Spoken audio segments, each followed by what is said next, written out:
Bismillahirrahmanirrahim. Assalamualaikum warahmatullahi ta'ala wabarakatuh. Alhamdulillah nahmaduhu wa nasta'inuhu wa nastaghfiruh wa na'udzu billahi min shururi anfusina wa min sayyiati a'malina. Man yahdihillahu fala mudilla lahu wa man yudlil fala hadiya lahu. Asyhadu an la ilaha illallah wa asyhadu anna sayyidana Muhammadan 'abduhu wa rasuluh. Allahumma iftah 'alaina hikmataka wa anshur 'alaina min khazain rahmatika ya arhamar rahimin. Rabbana zidna 'ilman nafi'a warzuqna fahma. Allahumma yassir wa la tu'assir. Rabbi tamim bi khair, amin amin ya rabbal alamin. Qala Allah ta'ala fil kitabil aziz, a'udzu billahi minasy syaithanir rajim. Alladzi khalaqal mauta wal hayata liyabluwakum ayyukum ahsanu amala wa huwal azizul ghafur. Shadaqallahul azim. وقال النبي صلى الله عليه وسلم سيصيب أمتي داء الأمم. يا رسول الله وما داء الأمم؟ الأشر والبطر والتكاثر والتناجش في الدنيا والتباغض والتحاسد حتى يكون البخي أو كما قال رواه الإمام الحاكم. Yang dihormati Wan Pengurusi Majlis dan berhasil semua barisan pegawai yang terlibat dengan KDN, tak dilupakan jawatan kuasa masjid yang menganjurkan bersama program pada pagi ini. Mudah-mudahan Allah memberikan keberkatan. Satu program yang kita nak mengangkat martabat salah satu cabang ilmu yang Nabi SAW sebut, kalaulah kita berpegang kepada dua benda ini, maka selama-lamanya tak akan sesat. Yang pertamanya adalah ilmu Al-Quran, yang kedua adalah ilmu hadis. Cuma bila 1400 tahun yang dah berlalu ini, berbagai perancangan, mehnah, tribulasi yang ditimbulkan daripada kalangan orientalis yang nak menentang Islam, termasuklah daripada kalangan orang-orang Islam sendiri, di atas kepelbagaian kepentingan yang kita akan sebutkan nanti beberapa punca dan sebab penyebaran hadis palsu menjadi sangat masyhur dalam negara kita dan di seluruh dunia. Bukan kata Malaysia saja berhadapan dengan masalah ini, seluruh dunia berhadapan dengan masalah yang sama. Sehingga kan Nabi SAW menyebut di dalam satu hadis, Nabi menyebut dengan jelas kepada kita daripada hadis dari Imam Muslim dalam kitab As-Sahih, disyarahkan Imam An-Nawawi rahimahullah ta'ala pada tahun 600 Hijrah. Nabi kata, la takzibu alayya fa innahu man yakzib alayya yajidna. Jangan kamu berdusta terhadapku, sesungguhnya sesiapa yang berdusta terhadapku, maka sedialah untuk dimasukkan ke dalam api neraka Allah Azza wa Jalla. Dan banyak hadis-hadis yang sama maksud dengannya yang Nabi pesan secara keras kepada kita. Jangan duk pandai-pandai sebar benda yang bukan daripada Nabi. Jangan kasar sikit, jangan buat palatau yang kau nak ubah je, tu sandar. Walaupun perkara itu bersabit dengan benda yang bawa kepada kebaikan ataupun maslahah, maka tidak boleh disandarkan kepada baginda Nabi SAW kalau ia bukan nas yang bersabit dengan baginda Nabi SAW. Tapi hari ini orang cuba untuk menghalalkan pada sekian maklumat dalam berbagai jenis unsur keinginan, sama ada dalam soal politik, dalam soal perniagaan, dalam soal munakahat. Maka di atas kepentingan ini menjadikan dia akan mendatangkan dalil-dalil hujah-hujah yang kalau tak ada pun dia akan adakan. Banyak kalau kita tengok hadis-hadis yang popular, yang maudhu' ini yang disebarkan, dia ada peringkat-peringkat yang disebut dengan hadis sahih, hadis hasan, hadis dhaif.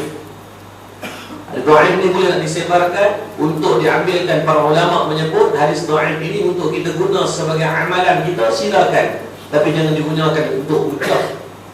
Sebab kenapa diistimbatkan dia sebagai, diletakkan dia sebagai dhaif? Kerana dari segi perawi sambungan an Nabi sallallahu alaihi wasallam kepada sahabat, kepada tabi'in,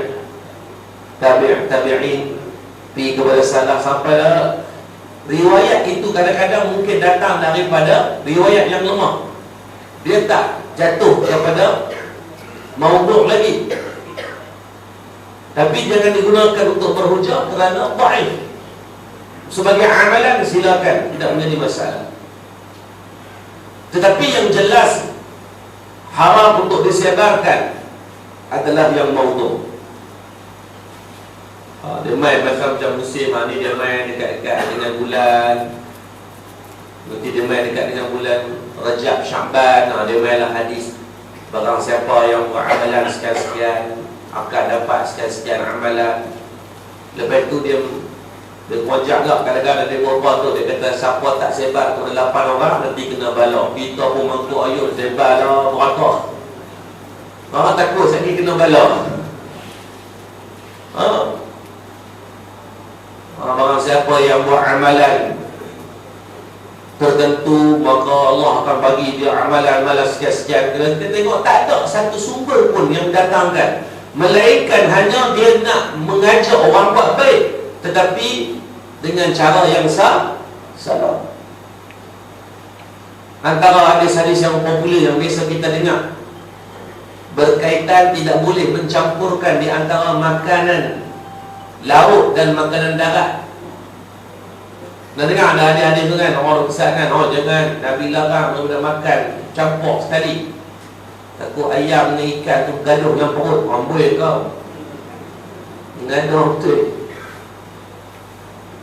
Tetapi kalaulah dibuktikan dengan sains, walaupun tidak ada dalil, tapi kalau dibuktikan dengan sains sekalipun, jangan bersandarkan ia kepada baginda Nabi sallallahu alaihi wasallam. Yang Nabi sebut dalam hadis, dalam bab wa'an jismihi fima ablahu, dalam bab jasad dan tubuh badan ni, Nabi ajar cara tata kelola untuk kita nak makan. Nabi ajar, mulakan dengan apa dulu? Mulakan dengan makan buah. Sebelum makan buah ni, elok ambil air dulu segelas, minum sebelum kita makan. Sebab apa Nabi didik kita dalam bab tu? Tuan-tuan, saya buat kajian untuk pelajar-pelajar tahfiz kami. Alhamdulillah, pelajar tahfiz kami di Mahat Integrasi Madat, kita buat pendidikan percuma untuk pelajar. Cuma saya trigger sebab dulu saya sempat 4 tahun dalam Angkatan Tentera Malaysia. Dah saya pakai lieutenant dalam Angkatan Tentera. Saya sambung untuk buat master. Saya minta untuk tangguh pengajian, tangguh perkhidmatan. Tapi bila dah 4-5 tahun, tuan-tuan, kita dah jadi balok liat dah. Saya isteri saya di Mesir, saya di tahun kahwin tu, saya tahun akhir di Universiti Pertahanan Nasional Malaysia. Bulan kahwin, isteri saya balik Mesir, saya duduk di Malaysia. Setahun dah kami berjahadah duduk jauh. Waktu tu tengok negro pernah buat segak, tuan-tuan. Setahun duduk jauh, dia tak boleh cakap dinding tu. Lepas tu saya decide apalah, isteri saya di sana, saya kata saya buat surat minta kepada OC dengan CEO gawai untuk kita tangguhkan dengan perkhidmatan sekejap untuk atas urusan sambung pengajian. Jadi saya buat master Quran di Mesir. Dan sekarang master saya kedua dalam berkaitan financial Islamic muamalah Islam lah. Master kedua, InsyaAllah habis tahun ni mu'an bakar kat pabrik. Demi dengan anak dah 5-6 orang, anak saya ni payah baru buka laptop komputer Ustaz, dia bilang abad akan pun jack tengah belakang, pakai tak buat dah. InsyaAllah last nanti kita nak Bible dah. Waktu kita tengok banyak penyebaran ini, dia bermula dengan kadang-kadang benda yang biasa. Waktu duduk dalam tu saya tengok, kalau kita dalam perkhidmatan ni, kita diajar cara makan. Kena makan telur berapa biji, berapa dietitian kita, berapa kalori yang diperlukan untuk orang dewasa, sekitar mungkin dalam 2,400 ke 2,800 kalori setiap hari. Jadi untuk kita lah yang mungkin berumur di antara 20 hingga 40-an, itu adalah kalori yang diperlukan. Semakin meningkat umur, semakin berumur kita, semakin rendah kalori yang diperlukan. Sebab dari segi penjanaan untuk kita nak aktiviti pun kita dah tak buat macam zaman muda lah. Kita tak riang, kita tak kuat dah, makin semakin berkurang. Jadi untuk budak-budak tahfiz saya, kita panggil dietitian untuk main buat cek. Mereka perlukan sekitar 2,200 sehari. Sebab mereka berumur di antara 14, 15 hingga 16 tahun lebih kurang. Jadi makanan yang diperlukan untuk mereka makan pun in between that. Dia tak boleh lebih dan tak boleh kurang. Kalau kurang takut hypo, tak cukup untuk dia nak supply, untuk dia hafal Quran dan sebagainya. Sebab tuan-tuan kena faham macam ni. Kalau orang nak kurus, ada cara makan. Kan, orang nak kurus, doktor apa? Kerat gula, kurangkan karbo, banyakkan protein, dan dengan makan. Dia abanglah ada benda-benda what do and don'ts. Orang yang nak gemuk pun ada cara makan, betul tak? Kalau kita ni underweight, doktor apa? Kena makan apa banyak? Orang yang kencing manis, ada tak panduan cara pemakanan? Ada.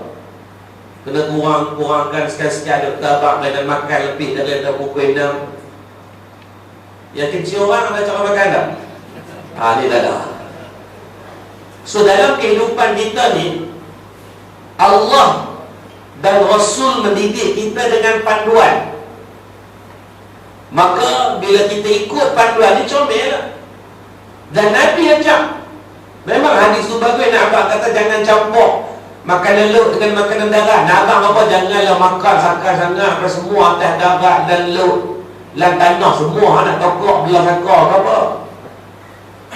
Mungkin matlamat yang menyebarkan itu baik, tetapi itu tidak ada sandaran dan dalil pada baginda Nabi SAW. Nabi ajak kita nak makan, minum air banyak, lepas tu makan buah dulu. Saya buat kajian, kenapa kena makan buah dulu baru makan nasi? Kami try kat budak-budak. Tuan-tuan tahu tak kenapa? Sebab manusia ni Allah jadikan perut kita ada ruang dia. Bila tuan-tuan jadikan pembudayaan dalam masyarakat Melayu, biasanya kalau pergi nori makan buah dulu ke makan nasi dulu? Nasi dulu ke tak? Buah kita makan kemudian. Jadi apa yang berlaku adalah dia jadikan buah sebagai side dishes. Patutnya buah itu dijadikan sebagai keutamaan yang pertama untuk memudahkan pencernaan berlaku. Itu dalam sains membuktikan. Yang kedua, menjadikan makan nasi kita jadi tak berapa banyak. Sebab tadi dah balas dah air segelas, lepas tu tiba buah. Maka kalaulah 100% daripada perut itu dah diisi dengan 10% air, 20% buah, maka kaki tinggal 70% je. Dia tak boleh masuk banyak dah. Ini semua pitak ke ujung. Ayam tak ke ujung, nasi tak ke ujung, cendol tak ke ujung. Dia makan nasi tuan-tuan macam belah sakar. Sebab perut kosong, riang tu ada, keinginan ada, kekosongan pun wujud, dia makan. Tak payah try, betulkan sedikit. Jadi sebab Nabi ajak kita makan buah dulu. Ini hadis Nabi. Tapi yang ada makan, dia tak boleh makan darat dengan laut apa benda bala tu. Tak ada, belum, tak ada sandaran. Malah Jabatan Mufti Wilayah Persekutuan telah membahaskan berkaitan hadis itu adalah hadis palsu. Banyak ada hadis Rasulullah disebarkan biasanya mengikut musim-musim. Musim-musim tertentu. Bila main bulan Ramadan, dia berkeluarlah siapa yang semayang 10 Ramadan dapat sekian-sekian ni, siapa yang mayang hari yang kedua dapat sekian-sekian. Jadi dia pilih-pilih pula. Mayang hari pertama dapat pahala macam buat haji. Dia kata haji dah buat dah, malam pertama tak habis tarawih. Ada tu duduk dia panggil, dia pilih ala carte. Dia ingat nak pilih menu kat restoran, nak order nasi tu, nak mi mamak satu, nak buat kuah banjir dengan kuah sotong sekitar. Tak ada kan macam tu. Allah tahu hamba dia ni suka kepada ganjaran. Maka sebab dalam Al-Quran sedekah disebut tentang ganjarannya. Buat baik dengan mak ayah ada ganjarannya. Dan ada amalannya juga. Allah sebut dalam pengakhiran dalam suratul Baqarah juzuk yang ke-3 bercerita berkaitan amalan berkaitan riba. 5 golongan terlibat dengan riba tu seperti berperang dengan Allah dan Rasul. Allah cerita pada orang yang makan daripada la yadkhulul jannah la mendapatkan min haram, yang makan daripada sumber-sumber yang haram ini, apa amalan dia? Allah bercerita orang yang tinggal semayang, apa amalan dia? Maka ganjaran dan amalan ini adalah reward and punishment yang Allah kenal manusia ini. Dia suka kepada reward and punishment. Tapi janganlah kita mewujudkan reward yang tak wujud dengan sandarannya kepada baginda Nabi SAW. Baik, cuba tengok apa benda yang menjadikan kepada hadis-hadis palsu ini disebarkan. Dia mesti ada sebab-sebab dia. Dia tak ada saja bangun pagi-pagi nak sebar. Tak ada yang jenis kata pupuk di diri tu. Dia mesti ada kepentingan. Bila konflik of interest itu berlaku, baru akan disebarkan. Di antara benda yang menjadi krisis keutamaan, yang menjadikan asbab-asbab hadis maudhu' ini disebarkan kepada orang ramai. Yang pertama, yang paling banyak berlaku dalam kalangan umat Islam ini adalah dalam kepentingan kumpulan-kumpulan tertentu. Dan maaf sebut, tak kira pada parti mana sekalipun, biasanya atas unsur ataupun fahaman politik. Tak kira lah baju warna apa pun, tuan-tuan. Biasanya ada segelintir, bukan semua, yang akan menggunakan satu modal-modal tertentu ini based on selera dan ikut dia. Jadi hati-hati. Tuan-tuan, agama ni bukan diikut bila kita nak, tapi dia menjadi bentuk kewajipan dan keperluan kita. Bukan ikut selera. Saya bagi contoh. 2014 bila saya last balik daripada Mesir, saya tengok perbahasan berlaku berkaitan fatwa perbincangan fiqh berkaitan rokok. Kalau majlis fatwa kebangsaan sendiri pun bermula dari 1961, 1964, 1968, 2001, 2004, 2008, 2011, 2014, 2018 dan terbaru 2022 pun secara konsisten dan istiqamah mengatakan fatwa kebangsaan sepakat kata haram. Even di Mesir mereka buka lebih daripada 800 kitab fiqh, semua sepakat kata haram. Tapi ada lagi orang yang bila berucap nak awak risau rokok lagi. Dia kata rokok ni makruh. Dia tahu makruh lah. Orang dia kata aku pergi masjid tu ada ustaz tu abang makruh. Susah aku pegang ustaz tu abang. Kita nak ikut siapa lagi? Ikut boleh fatwa ke ikut ustaz? Sebab apa ustaz tu kata makruh? Sebab dia risau rokok juga. Dia kena. Maka mengambil hukum ni di atas selera yang dia nak. Bak rokok ni bukan payah kena cerdik tak mana pun, tuan-tuan. Logik akal kita pun tahu benda tu tak elok. Tak ada faedah langsung. Saya tanya yang dalam dewan ni, kita doa siapa yang mungkin masih merokok, saya doakan secara khusus ni, moga Allah bagi keberkatan, bagi kekuatan tuan-tuan tinggalkan amalan tersebut. Amin ya rabbal alamin. Amin. Suruh takutlah. Orang boleh takut sangat. Macam dia dapat royalty besar. Jangan takut lah. Doa bagi Allah, bagi kekuatan. Arwah abang saya Ustaz Murtada, sebelum dia meninggal, dia berhenti rokok 2 tahun. Dia rokok dalam family kami. Dia Allah uji bagi dia merokok zaman kecil, dia dengan kawan ataupun dia tak tahu. Dia rokok sampailah sebelum dia meninggal, sebelum kemalangan Ustaz Wadi, 2 tahun sebelum tu dia berhenti. Dia sebut, dia tahu dia takut kalau Allah jemput dia. Dia cerita dia sebelum meninggal ni, 2 tahun sebelum meninggal dia sebut lah, dia kata dia takut tu Allah nak jemput dia dalam keadaan nafas yang dia duduk hidup, yang duduk lembuih hari-hari ni, terlibat dengan benda-benda yang agama tak benarkan. Setiap kali tuan-tuan buka mulut dia kata dah sedut. Sedut kan? Orang keluar bulat, dia buat petak lah, buat macam-macam. Jenuh nak kena jawab apa-apa. Kita yang terlibat dengan rokok, saya tanya tuan-tuan, berapa ramai yang nak anak dia merokok? Cuba angkat tangan. Yang memang istiqamah doa lah pagi-pagi, ya Allah, aku biarkan anak aku yang sulung isap rokok benang garam, ya Allah. Yang kedua bagi rokok suria bagi sikit. Yang ketiga bagi vape dalam perisa apple dan juga perisa strawberry, ya Allah. Ada? Sebab apa tuan-tuan betul benda tu dah tak elok, cuma kita kadang-kadang tak ada kekuatan yang betul-betul kuat tu nak tinggalkan dia.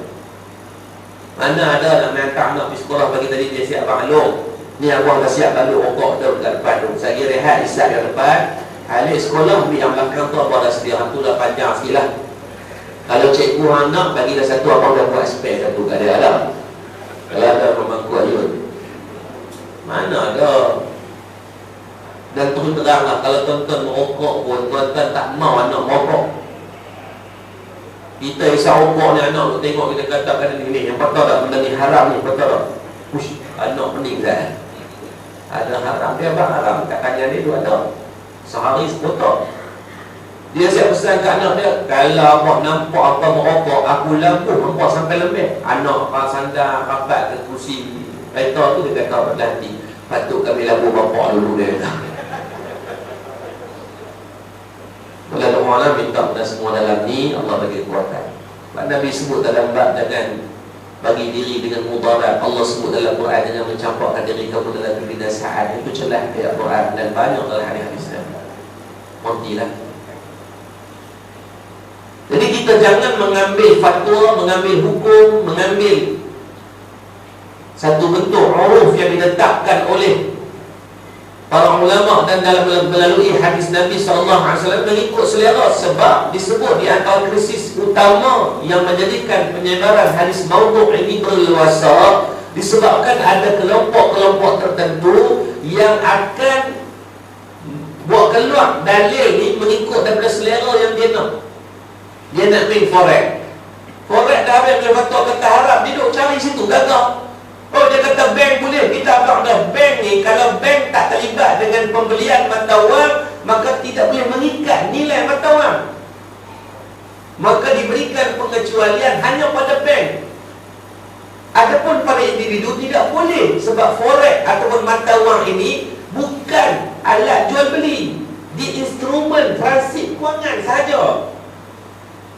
Tapi dia kata habis stock market boleh, bursa saham boleh, yang tu syarikat. Tuan-tuan tengok, oh nampak syarikat foto dapat keluar ini model yang terbaru X90 dengan nama satu lagi X30 ke apa, nampak design, nampak elok. Tuan-tuan yakin kalau keluar ni rasa mungkin stock market boleh bergerak ni, tuan-tuan beli di RBI Corp tu ada dekat stock market. Tuan-tuan tengok bajet kewangan ini bentangkan dalam minggu ni, oh nampak mungkin PNX kita umumkan. Antara saya tengok pengumuman-pengumuman yang diumumkan yang agak menarik berkaitan suntikan dana kepada teknologi. Maka kita tahu, okey, bila government nak suntik duit tambahan berapa bilion untuk menaik tarafkan nilai teknologi dan cyber di Malaysia, maka ambillah tengok dalam stock market apa stok-stok yang melibatkan kepada teknologi. Banyak. Itu stock market, kamu beli syarikat, dan syarikat itu pula di bawah pemantauan SC, Security Council. Nak boleh dapat pemantauan syariah ni tuan-tuan, bukan senang. Kalau tuan-tuan tengok SOP untuk mendapatkan SC ni, Allah makan masa bertahun untuk dapat kelulusan. Dan dia boleh jadi compliant syariah. Dan another next year kalau tak cukup comply, akan jadi non-compliant. Boleh cek dalam Bursa Malaysia punya.com, dalam website mereka, mana syarikat yang patuh syariah, mana yang tidak. Kalau di Malaysia kita ada 1,000 company yang di list di Bursa Malaysia KLCI tu, 700 patuh syariah. Janganlah tu kata pukul pergi beli Kasbuk lah, Heineken lah, yang tahu lah pun tak patuh syariah. Dia kata dia tengok hak tu juga. Tengok. Maka jangan mengambil hukum di atas kepentingan. Ni yang menjadi asbab dan punca utama. Tak kira lah daripada kalangan orang politik ataupun sesiapa pun. Dan benda ni bukan berlaku di zaman kita lagi. Pernah berlaku di zaman sahabat. Ketika mana kewafatan baginda Nabi SAW berlaku, ada daripada kalangan golongan-golongan tertentu ni dia mahu nak mengangkat. Ketika zaman Sayyidina Abu Bakar tak berlaku teruk sangat. Zaman Sayyidina Umar pun masih naik, tak okey-okey lagi. Zaman Sayyidina Osman pun okey. Tapi ketika mengangkat Sayyidina Ali karamallahu wajhah melalui syura sebagai khalifah yang keempat dalam Islam selepas kewafatan baginda Nabi SAW, maka wujudnya golongan-golongan sayap kiri yang tak setuju. Maka ketika itu mereka mengeluarkan dalil-dalil yang bersandarkan kepada baginda Nabi SAW, yang ketika zaman itu terhad dari segi sumber dan bahan untuk nak semak imbang tak ada. Sebab dulu semua sahabat dengar kepada Nabi, hafal dan ingat. Tak ada pembukuan, tak ada rujukan, ataupun tak ada library yang nak disimpan data-data apa yang Nabi sebut. Jadi pada zaman itu dah wujud dah. Di zaman sahabat Nabi ni ada dah golongan-golongan yang mereka ini mula mengeluarkan dengan bentuk karo Nabi habaq macam ni, Nabi habaq macam ni. Padahal Nabi tak sebut benda tu. Tu berhati-hati. Bukan zaman kita Allah lagi banyak. Kalau zaman tu yang pernah hidup melihat baginda Nabi SAW pun boleh untuk menyeleweng sedemikian, apatah lagi zaman kita ni tersudah abang macam-macam atas sebab kepentingan. Yang kedua, yang menjadikan banyak kena tengok maklumat-maklumat ataupun hadis-hadis maudu' ini disebarkan malah di dalam, termasuk di dalam buku-buku penulisan orang Islam sendiri, adalah atas asbab memburuk-burukkan fahaman agama Islam. Faktor ini banyak dilakukan oleh kumpulan luar Islam yang tewas dalam kekuasaan. Mereka nak berperang tak boleh, nak gaduh tak boleh, maka disesatkan dari segi kefahaman dan juga keilmuan. Orientalis barat ni dibuat macam-macam jalan. Malah kalau kita tengok dalam R&D, Research and Development, yang dibuat oleh orientalis barat dalam kepelbagaian aspek, dan pernah ditulis oleh Dr. Masaru Emoto, Presiden air dunia daripada Jepun. Alhamdulillah sebelum dia mati dia masuk Islam. Kalau tengok nama dia Dr. Masaru Emoto, dia pernah mengeluarkan buku antara best seller in the world, adalah tajuk dia The Miracle of Water. Dia study pasal air. Jadi mereka ni asalnya nak mentohmah ataupun menolak hujah yang mengatakan the best water in the world is air Zam-Zam. Sebab kajian membuktikan pada tahun 80-an 90-an ini, antara air yang paling tinggi dari segi kebaikan dia, zinc lah, protein lah, apa bentuk benda, air mineral ni, air semula jadi. Termasuk dengan kuman, ada dia punya, kalau teropong nampak dia punya struktur dia, termasuk air ni. Kalau air mineral yang biasa, kita tengok dalam kajian tu dia kata apa? Dia ada molekul yang berselera. Nampak molekul air tu, nampak dia berselera. Tapi dia kata bila di highlightkan kepada air Zam-Zam ini, dia nampak diamond yang mengikut daripada anti-clockwise, berpusing dia dengan berstruktur mengikut arah kiblat. Dia buat perbandingan dah. Orang abang kata ayat burung titlis, ayat evil lah, ayat mana-mana segala mak nenek tu tempat. Mereka itu ada struktur dia, tapi tidak sebaik struktur yang Allah jadikan secara semula jadi dalam air Zam-Zam. Dan dia tambah dalam kajian, dia kata apa? Bukan hanya pada air Zam-Zam itu antara air yang terbaik di dunia, tetapi dia kata termasuk air yang dibacakan dengan ayat-ayat Al-Quran. Allah jadikan crystal diamond. Yang diamond tadi dia jadi solid lagi diamond apabila dibaca dan dilantunkan dengan ayat-ayat Al-Quran. Sebab tu kalau tuan-tuan perasanlah tahun 80-an, 70-an, 90-an dulu, kalau jenis budak-budak yang buat tak relax sangat, hari ni rambut campur ni, tahulah punca tak tahu nak buat apa ke anak-anak. Kalau kita tanya untuk guru pondok, tanya ustaz-ustaz yang alim-alim ni, dia suruh buat apa? Dia suruh pergi bagi mandi dekat kolah-kolah masjid. Saya daripada kecil saya duk fikir, kenapa nak kena mandi kat kolah masjid? Mandilah kat dekat tu Ustaz ni water park mana-mana kan, syok sikit mandi. Bila kita baca dalam buku The Miracle of Water, baru kita tahu kesinambungan kenapa Tok Guru suruh bila budak-budak buat tak tahu nak buat apa ni, mandi yang kolah masjid. Sebab air kolah masjid ini setiap waktu dilantunkan dengan ayat Al-Quran. Sebab tu dalam kitab fiqh, kalau tuan-tuan pergi masjid ataupun surau, ada dua kaedah untuk ambil wuduk. Yang pertama, ada yang paip, yang direct paip dia daripada paip biasa lah, perbadanan paip biasa ni kan. Yang kedua, ada yang kolam. Sunat pada kita ketika tu ambil wuduk dengan ayat kolam. Tak wajib, tapi kalau ada pilihan, ambil ayat kolam. Jangan celup kaki dekat kolam tu. Sunat. Sebab ayat tu ada manfaat yang lebih. Ni berdasarkan kajian asalnya orang tadi sebarat lah ni. Dia kata bila ayat yang dilantunkan, walaupun ayat mineral yang biasa ni dilantunkan dengan ayat Al-Quran, jadi crystal diamond. Saya tengok kajian, dia tengok dekat YouTube Dr. Masar Ilmu tu, dia tunjuk sama titik air tu strukturnya lagi cantik. Kalau yang tadi air Zam-Zam diamond, air yang dibacakan dengan ayat Al-Quran namanya crystal diamond. Solid diamond tu, nampak bentuk dia cantik je. Maka sebab tu orang tua-tua dulu bagaimana dia ajak kita nak buat benda apa pun banyakkan dengan zikir dia banyak. Nak kacau nasi, orang tua ajak baca paling kurang paling cahaya baca bismillah.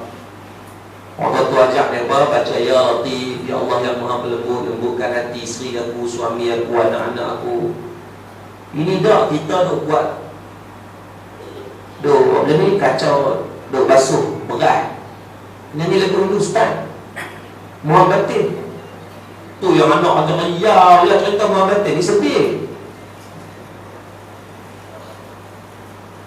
Duk basuh berat tu nyanyi lagu bukan Najwa Latif, terpulanglah mahu jadi apa, mahu jadi hantu, mahu jadi buaya. Dia pesan lah dalam duk basuh berat tu, nak jadi hantu boleh, nak jadi bewak boleh kan, nak jadi hantu, jadi buaya.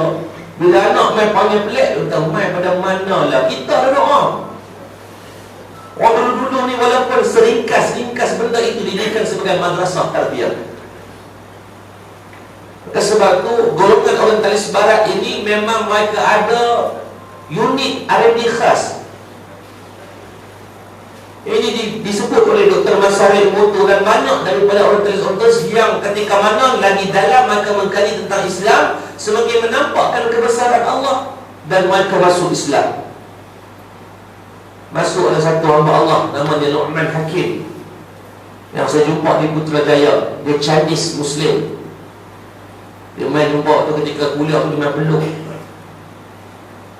Lama dia peluk. Bila dia peluk, saya kata ada apa-apa tak? Dia kata Ustaz dia nak jumpa sekejap. Saya kata okey, habis kuliah kita jumpa. Saya tanya dia kata Luqman, apa your turning point masuk Islam? Dia apa pasal? Dia kata Ustaz, jujur kalau saya tengok akhlak orang Islam di Malaysia, mungkin selama-lamanya saya takkan masuk Islam. Oi, tenang tu zahir. Saya tahu. Tapi betul lah, tak tengok akhlak orang Islam di Malaysia, tak kira Allah bangsa apa pun. Gaduh tak habis dengan kita. Segala bentuk benda kita akan bergaduh. Dalam soal mazhab bergaduh, dalam soal ni duduk gaduh pak. Gaduh minggu ni duduk pasal orang ni menikah kita pandai kan? Pak ya contoh dia kahwin. Cuma betul tadi kalau kita ni perbahasan mazhab Syafi'i, benda itu tak elok, tak boleh. Semalam saya baca satu tulisan dari hakim Mahkamah Syariah yang tidak ada kepentingan apa-apa pun. Cuma ni satu bagus. Bila berlaku masalah, bila berlakunya perbincangan. Bila berlaku perbincangan, kita boleh pandang dari sudut ilmu. Ali boleh fatwa bagi jadi buat keluar juga statement. Dr. Zulkifli Al-Bakri pun buat keluar juga statement. Kalau tuan-tuan kena ingat, di Malaysia sejak daripada enactment pentadbiran Islam bermula, daripada enactment syariah tanah Melayu 1952, menyebut dengan jelas bahawa enactment pematuhan dan perlembagaan yang kita ikut adalah mazhab Syafi'i. Itu di atas kesepakatan semua negeri bersetuju kecuali satu negeri. Negeri mana? Perlis. Tak apalah, itu di atas mereka nak ni. Tapi ke-13 negeri yang lain bersepakat untuk menjadikan mazhab Syafi'i itu sebagai praktis dalam kehidupan untuk tauhid pula Asy'ariyah, Maturidiyah. Itu jelas. Sebab kita nak faham tentang nak membentuk satu uruf ni, kita ada campur aduk semua. Kalau kita semayang di belakang orang yang bukan mazhab Syafi'i, boleh tak? Boleh, tak ada masalah. Cuma janganlah kita memaksa dia ikut hak kita. Cuma dah Malaysia dah tetapkan agar nak educate masyarakat ni senang dengan satu dulu. Nak penderang empat-empat apa, rukun mayang pun selera lagi. Tak, dia kata, ustaz saya tak ikut mazhab. Habis dia ikut apa? Habis ikut mazhab ni ikut mana? Yang dia buat sendiri. Tak, dia pun ikut Quran hadis juga. Cuma nak bagi memudah cara. Masak nasi satu payuk, tuan-tuan makan dalam payuk ke boh dalam pinggan? Boh dalam pinggan. Maka para ulama mazhab mengasingkan, mengikut dari segi kemudahan cara kita nak apply. Allah sebut dalam Al-Quran, wa aqimus salah, ini ada 24 tempat. Baik, saya nak tanya, kalau berdasarkan daripada ayat Al-Quran, macam mana cara tuan-tuan nak sembahyang? Sebab dalam Quran semua, diri kalau solat, diri kalau solat. Jadi tuan-tuan nak ambil ke mana? Nak buat macam mana? Quran sebut ni, diri kalau solat, diri kalau solat. Dan diri kalau solat ini Allah cantumkan 20 lebih tempat dengan zakat. Wa aqimus salah wa itaz zakah, wa aqimus salah wa itaz zakah. Allah tak bagi pun pada kita secara detail macam mana nak solat, berapa waktu nak solat, berapa rakaat nak solat, apa rukhsah yang diberikan ketika musafir, ketika berlakunya mudarat, darurat tertentu. Rukhsah bercerita dalam Quran? Tidak. Maka didatangkan melalui ilmu hadis. Daripada hadis tu pula kita tak boleh nak faham sepenuhnya, sebab kita bukan ahli lughah, kita bukanlah golongan daripada ahli fiqh, bukan para fuqaha, kita juga bukan mufassir yang boleh mentafsirkan ayat Al-Quran. Yang kita tahu bahasa Arab ni, ana, anta, enti, antum, antum, itulah pun lebih sikit. Maka berpadanan kita menghormati ikhtisas ataupun ahli dalam bidang-bidangnya. Betul, orang talis ni mereka akan buat kerja mereka. Tuan-tuan jangan duk ditambah kerja mereka. Tuan-tuan, kita fokus dengan kerja kita, ambil kefahaman Islam ini tanpa kita nak bercanggah ataupun nak berpecah-belah. Ni tuan-tuan duk sambut pula dah, macam duk gaduh, debat tak habis-habis. Allah, tidak ada kebaikan pada agama, pada golongan yang berdebat. Bukan nak pada kebenaran, tapi nak kepada kebenaran. Na'udzubillah. Mereka tu menikah tak apalah, pada fatwa keluarkan, okey, untuk boleh dia kata boleh, tapi sepakat dalam mazhab Syafi'i katakan pernikahan itu boleh dijadikan sebagai nikah syubhah. Baik, kita elak. Lepas ni kita belajar elak. Mereka nikah, orang bagi muka Allah, bagi kebaikan di atas rahmat, keberkatan perkahwinan mereka, tanpa kita nak bergaduh dengan mereka. Ambil sebagai sudut pandang ilmu. Bila berlaku masalah, kita sebagai orang awam tengok sudut ilmu. Ini kita pula beraya-raya. Mereka nikah yang pandai berapa? Ambil sudut ilmu. Masa baca tu ambil, kita boleh. Kalau kita orang tadi kita pun tak tahu. Mana? Maka ambil sudut pandang ilmu. Yang ketiga, di antara faktor permasalahan sangat banyak hadis maudhu' ni berlaku adalah sebab nak merangsang orang ramai untuk buat baik. Dia nak ajak orang buat baik, tapi bersebar benda yang tak elok, yang tak betul, bersandarkan pada Nabi SAW. Kalau betul nak sebar untuk orang buat baik sebagai rangsangan pun, tak perlu sandar pada Nabi kalau ia bukan daripada Nabi SAW. Nak ajak orang puasa, ajak orang puasa. Tak payah dia kata, oh siapa yang puasa sekian-sekian hari dapat sekian-sekian benda, Nabi sebut. Ingat Nabi tu buat belakang hang ke apa? Boleh main sandar yang kau suka, mana boleh. Nabi kata apa? Berbohong daripada aku ni, maka tempat dia ke mana? Neraka. Benda yang Nabi tak sebut, kita boleh sebut. Benda yang Nabi tak buat, kita kata Nabi buat. Jangan buat benda itu. Merangsang orang buat baik itu benda yang baik. Allah sebut dalam Quran, wa takum minkum ummatun yad'un ila al-khair wa ya'muruna bil ma'ruf wa yanhauna 'anil munkar wa ulaika humul muflihun. Itu jelas dalam Quran. Dalam surah Al-Imran ayat 104. Tetapi walaupun mengajak untuk orang untuk berbuat baik dan mencegah kemungkaran, tapi jangan menambah-nambah benda yang tidak ada asas ataupun sandarannya kepada Allah dan Rasul. Ada rangsang tak salah, tapi ingat matlamat tidak menghalalkan cara. Yang keempat, mencari kepentingan dunia. Dan seperti nak mendapatkan kedudukan.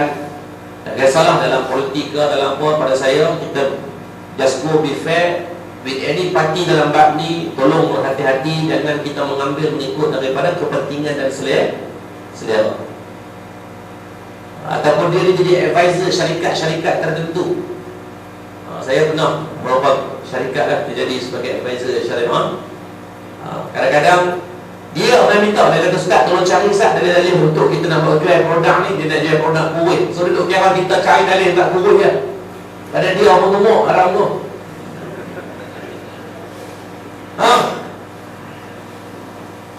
Dia kita waktu kita cari ke tak apa, memang ada dalil-dalil berkaitan dari sebut wa'an dismi fima abalahu jasad tu, badan ni kena jaga. Dalam hidup kita pakai usaha lah, pakai jaga kesihatan. Sebab Nabi SAW orang tokoh yang sangat menjaga kesihatan. Dalil dia apa? Kita tengok ketika berlakunya 17 Ramadan 2 Hijrah, berlakunya perang Badar dalam Islam. Ketika tu umur Nabi 54 tahun. Nabi bukan duduk belakang pegang walkie-talkie, serang, bubuh, bukan macam tu. Nabi duduk depan sekali tu. Umur 54 tahun boleh duduk dalam medan peperangan ni kira fit tu. Ni yang dalam ni mesti ada bekas pencen askar, pencen polis kan. Mesti tahu lah, tuan-tuan duduk KDN pun tahu, tuan-tuan akan ambil asas-asas.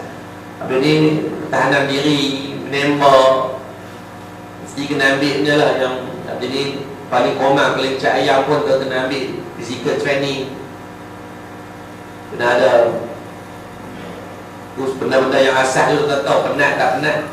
Kalau kata bukan kata perang, kalau kita berumur dengan orang, sparring dengan orang, try pelang dengan dia 2 minit. Pelang ni tapi pegang kepala dia pegang kepala, kita tengok siapa boleh 2 minit, siapa boleh nak kunci tu. Tak payah lama tuan-tuan, 2 minit. Oh, tuan-tuan tahu azab dia. Apatah lagi kalau kita reinforce dalam peperangan yang betul. Oh, tak tahu. Saya pengalaman 2013 pernah berada di medan peperangan ketika berlakunya di Mesir, peristiwa Raba'ah. Oh, tuan-tuan duduk kat medan perang ni tuan-tuan. Saya tengok ni 5-60 orang mati depan mata kita. Sebab saya waktu tu jadi pegawai keras untuk keselamatan Malaysia, untuk pelajar-pelajar di Al-Azhar. Padahal kita ni memang waktu tu dalam tentera. Orang atok terjadi, habis kod ni, tidak. menunjukkan bahawa Nabi di antara satu tokoh pimpinan dan pemimpin yang sangat menjaga kesihatan. Nabi jaga semua kesihatan. Kita pun cubalah cari waktu bila petang kayu gerek ke ligat bini ke, ajak bini baca ligat. Itu sunnah Nabi. Itu confirm dalam disebut dalam kitab Syama'il, disebut dalam Sunnah Bukhari. Nabi suka main dengan isteri, dengan Aisyah. Dan riwayat sebut ada dua. Nabi pernah waktu mana ketika Aisyah baru berkahwin dengan Rasulullah, Nabi lomba lari dengan Aisyah. Dan riwayat kedua, ketika mana dah berumur sikit, Nabi juga berlari dengan Siti Aisyah. Balik lagi abang, yang jom biar ligat dalam rumah. Ligat dapat pahala ligat. Setiap langkah dapat pahala. Biarlah dia kata abang ni gila, 40 hari nak mati nak pasal. Memasukkan hadis di atas sebab-sebab peribadi. Dia nak menghalalkan benda yang apa yang dia cakap, apa yang dia buat, apa yang ni, maka menjadikan hadis maudhu' itu akan dicipta dan dibuat. Dia akan carilah jalan. Tengok hadis berkaitan siapa yang makan benda-benda sekian-sekian boleh bagi pelihatan jadi cerah. Saya tengok ada satu hadis maudhu' disebarkan dalam bab tu. Sebab apa? Dia jual produk mata. Apa dia buat? Dia tu buat stiker kat belakang.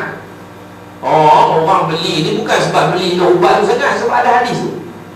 Tapi hadis tu hadis yang maudhu'. Maka ni di antara 5 faktor yang saya rasa yang boleh kita ambilkan sebagai bentuk panduan masa agak terhad. Saya minta untuk 20 dah lajak 6 minit dah waktu kesederaan ni. Dan saya mohon maaf tadi saya tak boleh, dah cuba keluar pukul 9 atau 9 tadi, hujan sepanjang jalan sampailah ke Tawang Menara tadi.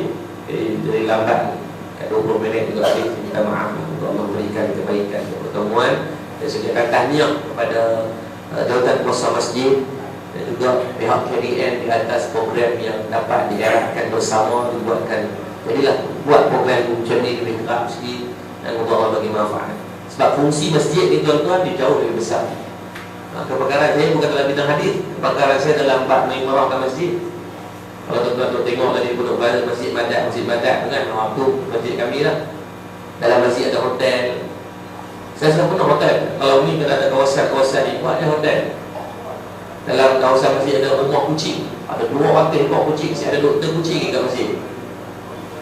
Kat masjid ada tempat mainan budak-budak. Kat masjid ada dekat 20 ekor kuda untuk budak nak main. Bukan lomba kuda kan. Kat Ipoh ni ada tempat lomba kuda. Kena buat ulang pula. Kat masjid kita beli alatang memanah. Ada 30 alatang memanah. Budak-budak ni habis. Budak-budak main semayang pagi-pagi kita bagi duit belanja RM5. Setiap pagi termasuk pagi tadi lebih daripada 100 orang ambil budak-budak main semayang subuh. Walaupun hari sekolah. Dia main dengan baju sekolah. Kemudian dia ni masjid ni saya cadang buat. Bagi duit belanja kepada budak. Jangan takut. Tuan-tuan patut malu kalau tuan-tuan berjaya simpan duit dalam akaun. Masjid saya dengan Masjid Bushra, mungkin tuan-tuan tahu kalau di Kedah ada 2 masjid ni lah yang banyak orang duk main. Kami tak ada duit dalam akaun. Masjid saya tak ada akaun pun untuk simpan duit. Kita tidak membenarkan polisi carry forward duit bulan ni ke bulan depan. Simple ya. Dapat bulan ni, wajib belanja bulan ni.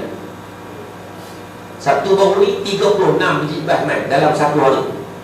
Bulan ni saja 300 lebih bas datang untuk ziarah masjid. Bila datang masjid, siapa yang wakaf dapat pahala. Dia main walaupun ada qa'at, tahu qa'at. Main tak mayang tahiyat masjid pun dah orang abang dah main tu ambil lah tahiyat masjid dah. Dia qa'at ni ambil gambar, tak dapat pahala. Masuk untuk 4-5 ribu orang setiap hari kita buat free. Tak usah takut. Tuan-tuan tengok kiri kanan tempat takut. Oh dia 4,000 orang pakai tabak kerja apa. Cari orang staf kerja. Masjid buka 24 jam. Jangan tutup dah masjid ni. Dia kata ustaz kami kalau buka 24 jam takut ustaz. Saya lagi takut masjid tu orang pecah masuk curi. Tuan-tuan dia fakta. Masjid Bushra dah 2 tahun buka 24 jam tak tutup. Masjid kami baru 6 bulan beroperasi. Kami baru buka bulan 4 hari tu baru siap. Setakat 2 tahun dan 6 bulan rekod belum ada kes kecurian yang berlaku. Baik, saya nak tanya tuan-tuan, masjid tutup banyak tak kecurian berlaku? Jadi data dan fakta menunjukkan tutup kena curi ke, buka kena curi? Tutup kena curi ke, buka? Fakta. Tutup. Kalau buka, dia tak ambil. Tapi buka janganlah buka terperohong lah betul, ambil. Biarlah ada kan juga, kita bagi ada guard, ada CCTV. Tak takutlah duit tu belanja. Ambil guard, bagi wujud peluang kerjaan. Kita ada 6,618 masjid seluruh Malaysia, 17,000 surau. Bayangkan kalau 6,000 masjid ni bertindak, buka 24 jam masjid, dia akan wujudkan berapa peluang pekerjaan. Kalau kata satu masjid ambil 5 orang guard, biasanya guard ni biasanya B40 ke atau golongan tahanan.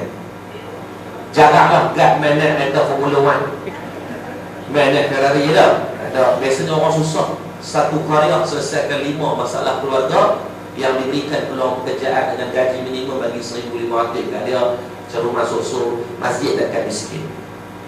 Masjid tuan-tuan tepi jalan buka 24 jam, percayalah ramai orang boleh main untuk musafir, singgah dan sebagainya. Nah, buatlah jangan takut. Kebakaran saya dalam masjid yang master saya boleh buat tu. Bawalah pegawai base tu.